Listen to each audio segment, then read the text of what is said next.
I think that when I first really fell in love with the opera was when I was probably about 2 years old.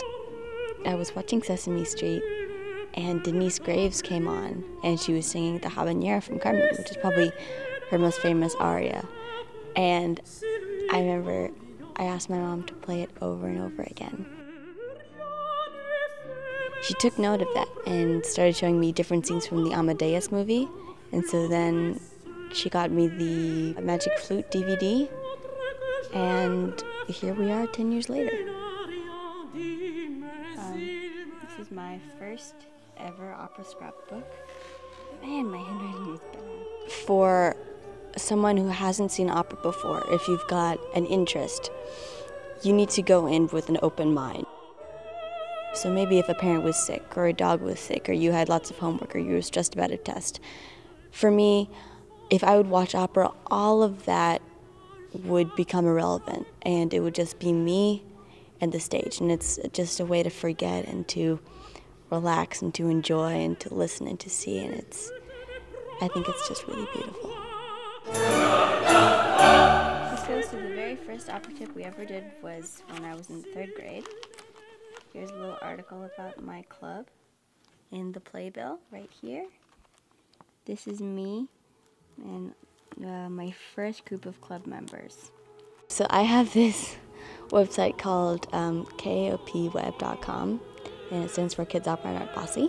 My mission is to bring more kids into opera. We've sent 100,000 public school kids across the United States to the opera. On the website, there are a couple of different categories. There's live opera, opera, art, opera trips, museum.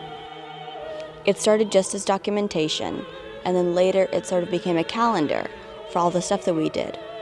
But now we have it sort of as a way to virtually be at the opera or be at the museum.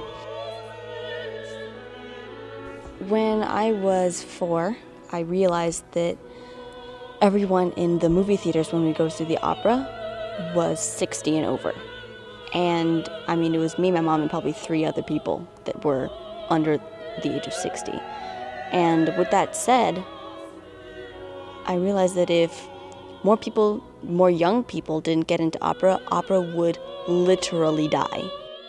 I'm starting to see younger people in the audiences of the operas, breaking up the stuffy old rich people. And it's really great to see, because then other people, they'll see that all walks of life can go to the opera, and that it's not just for the stuffy elite class.